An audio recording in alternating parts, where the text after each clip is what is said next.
ओम शांति।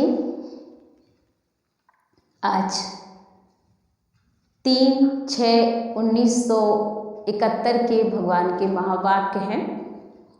बाबा ने कहा, निरंतर योगयुक्त बनने के लिए कमल पुष्प का आसन। अगर हमें निरंतर योग युक्त रहना है तो कमल पुष्प का आसन अपने जीवन में बना के रखना है। तो आज बाबा ने कहा कि आज का दिन कौन सा है? भट्टी का दिन है, क्योंकि जो मुरली चल रही है ये टोटल भट्टी पर जो बच्चे गए हुए थे मधुबन, उनके लिए है। तो बाबा ने उन भट्टी वालों को बहुत अच्छी अच्छी शिक्षाओं से सजाया और संवारा है। तो बाबा ने कहा, आज का दिन कौन सा है? भट्टी का दिन है ना। तो भट्टी को कौन सा दिवस कहते हैं? भट्टी के आरंभ का दिन, अर्थात जीवन के फैसले का दिन होता है। भट्टी के आरंभ का दिन अर्थात जीवन के फैसले का दिन होता है। भट्टी में किस लिए आती हो? जीवन का सदा काल के लिए फैसला करने आते हो। तपस्या करने मधुबन जाते हो तो भट्टी में पकना अर्थात परिवर्तन भट्टी, जिसमें हम अपने जीवन का फैसला करने के लिए बाबा के घर पहुंचते हैं।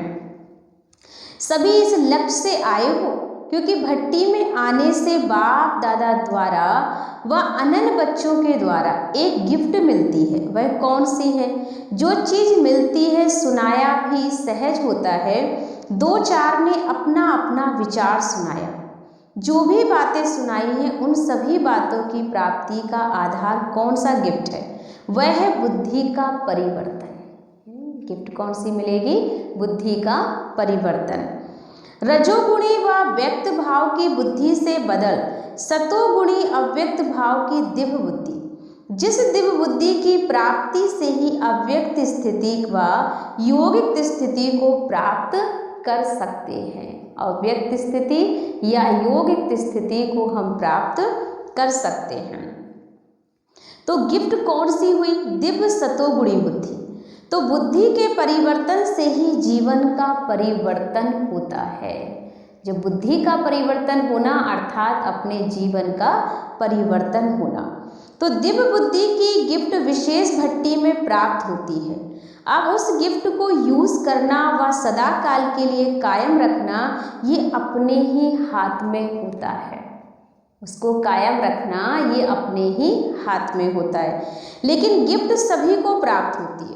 जो भी भट्टी में आए हैं दिव्य सतोगुणी बुद्धि की गिफ्ट द्वारा अपने को बहुत सहज और बहुत जल्दी परिवर्तन में ला सकते हैं। तो आज का दिन जीवन परिवर्तन का दिन है। तो आज के दिन जो गिफ्ट प्राप्त होती है उसको धारण करते रहना।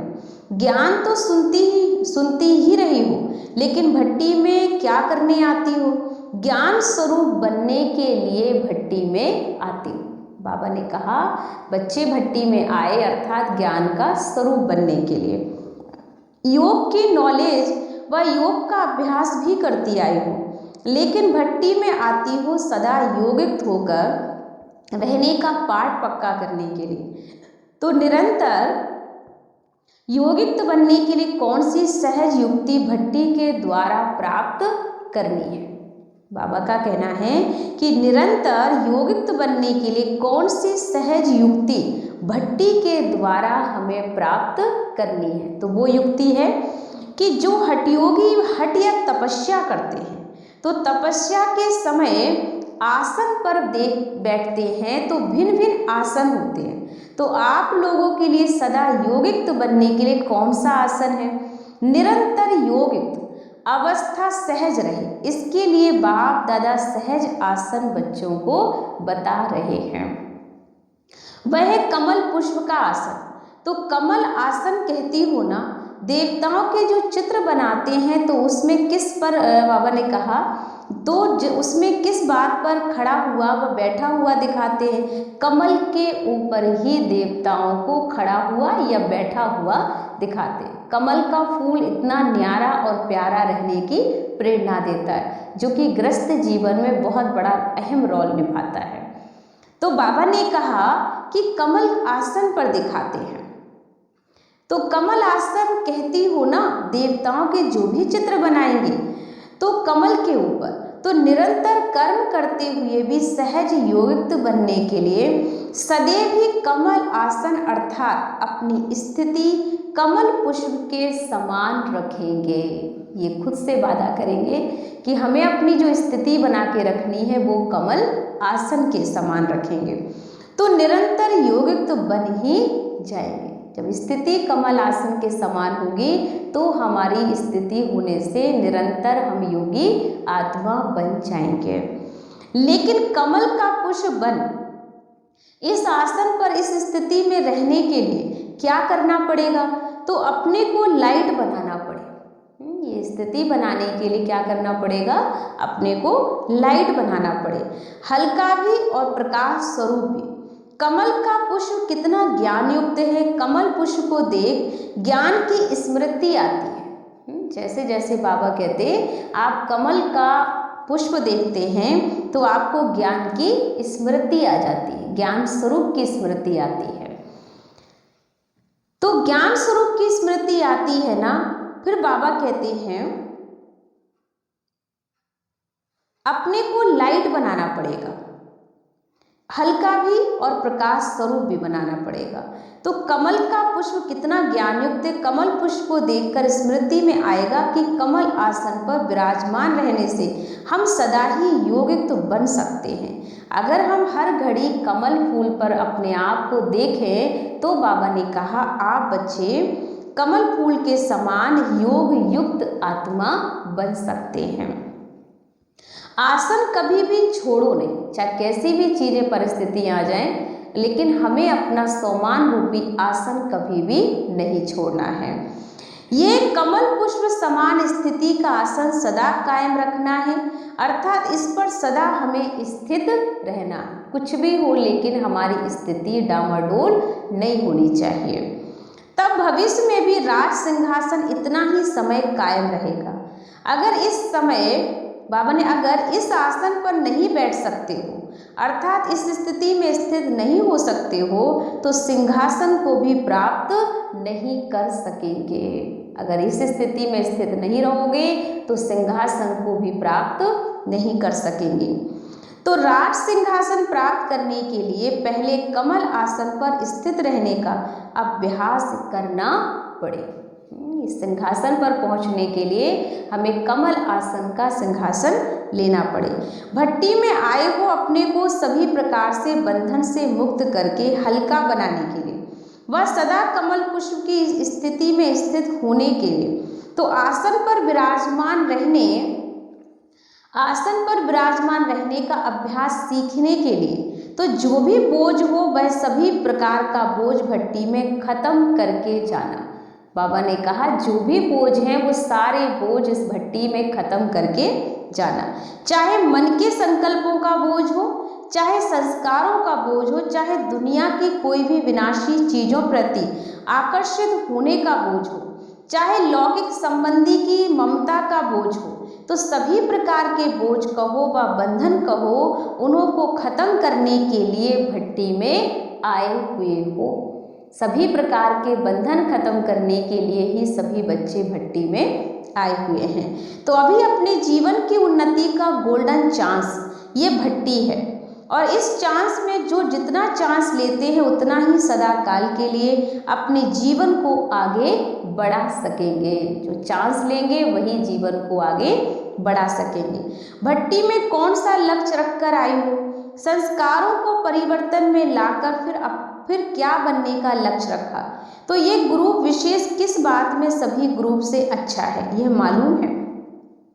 इस ग्रुप की एक बहुत अच्छी, बाबा कहते इस ग्रुप की एक बहुत अच्छी विशेषता है कि गोल्ड में जब खाद डाली जाती है तो उसके बाद गोल्ड को मोल्ड नहीं कर सकते, है ना। गोल्ड में अगर खाद ज़्यादा मिल गई है तो वो मोल्डिंग नहीं आएगी अच्छी तरह से, तो मोल्ड नहीं कर सकते।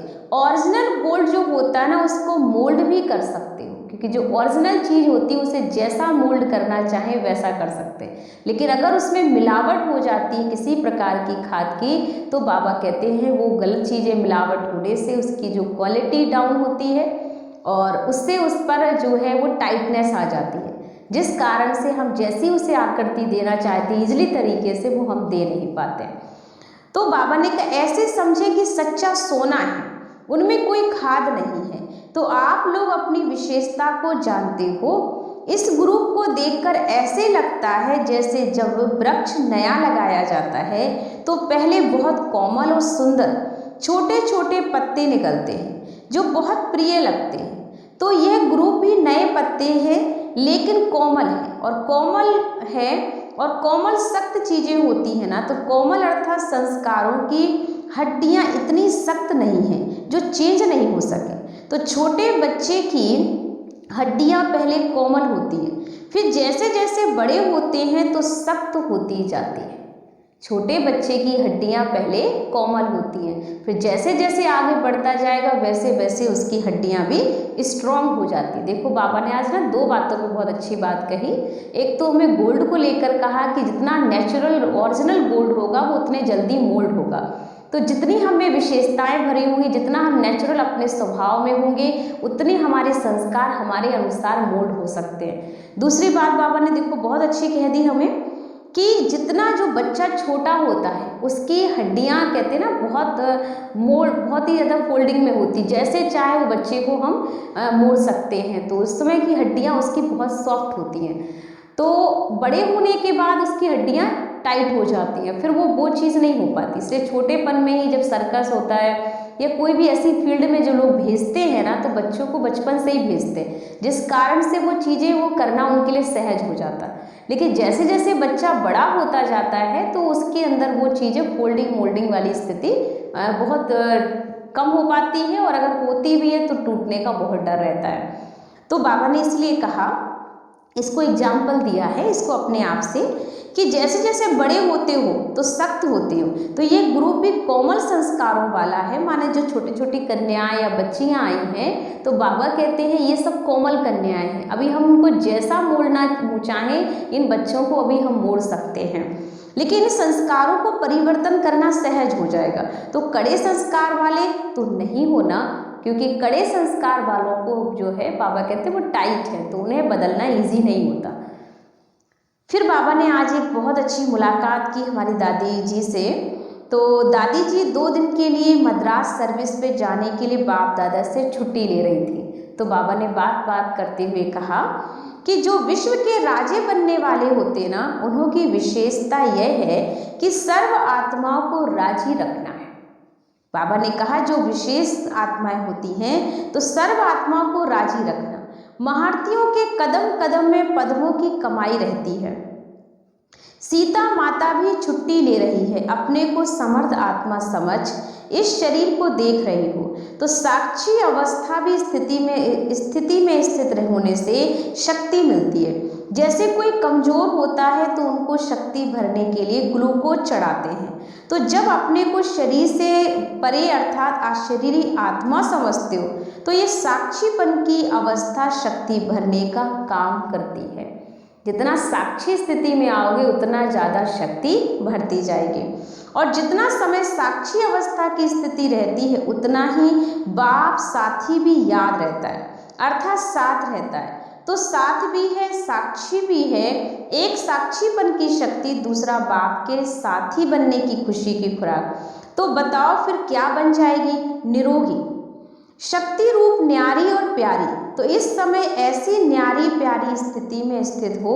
यह स्थिति इतनी पावरफुल है जैसे डॉक्टर लोग बिजली की रेजिस देते हैं कीटाणु मारने के लिए।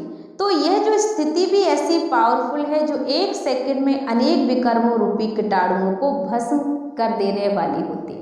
अगर आपकी स्थिति इतनी ऊंची बन जाएगी जो 1 सेकंड में आप अपने कैसे भी कीटाणुओं को भस्म कर सकते हो। विकर्म भस्म हो गए तो फिर अपने को हल्का और शक्तिशाली अनुभव करेंगे। सदैव प्रवृत्ति को भी सर्विस की भूमि समझना चाहिए। अपने को बाप दादा के अति प्रिय समझती हो, क्यों? ऐसी क्या विशेषता है जो अति प्रिय हो? एक बाप दूसरा ना कोई। ऐसे एक के ही लगन में रहने वाले बाबा को अति प्रिय होते हैं। जो बच्चे एक बाबा की लगन में मगन रहते हैं वही सबको अति प्रिय लगते हैं। समझा? अच्छा, फिर बाबा ने आज सारांश बताया कि अपनी स्थिति कमल पुष्प के समान रखेंगे तो हम निरंतर योग युक्त आत्मा बन जाएंगे। जितनी स्थिति हमारी कमल फूल के समान होगी उतने ही हम योग युक्त आत्मा बन जाएंगे। लेकिन कमल का पुष्प बन इस आसन पर इस स्थिति में रहने के लिए क्या करना पड़ेगा? अपने को लाइट बनाना पड़ेगा, हल्का भी और प्रकाश स्वरूप भी। कमल का पुष्प कितना बाबा ने कहा ज्ञान युक्त तो होता है, कमल पुष्प को देखकर ज्ञान की स्मृति आती है। तो कमल आसन पर विराजमान रहने से सदा योगिक्त बन सकते हो। आसन कभी भी नहीं छोड़ो। ये कमल पुष्प समान स्थिति का आसन सदा कायम रखना, अर्थात इस पर सदा स्थित रहना है। ये कमल आसन पर बच्चों को सदा ही स्थित रहना है। कमल आसन हमें कभी भी छोड़ना नहीं है। तो हमेशा अपने स्वधर्म में हम रहेंगे और अपने संकल्प भी हम श्रेष्ठ रखेंगे कि मैं आत्मा निरंतर योगी आत्मा हूँ। मेरा जीवन जो है वो सदा योग के लिए ही बाबा ने बनाया। तो इसलिए हर घड़ी हर श्वास में योग का ही मंथन और चिंतन करते रहना है, न्यारे भी रहना है और सबके प्यारे भी बनना है, क्योंकि जो न्यारा बनेगा वही सबसे प्यारा बनेगा। तो अपने गृहस्थ जीवन में कैसे हमें न्यारा प्यारा रहना वो कला बाबा ने आज हमें सिखा दी है, और निरंतर योग की स्थिति कैसे बना के रखनी है उस पर भी बाबा ने ध्यान खिंचाया। ओम शांति।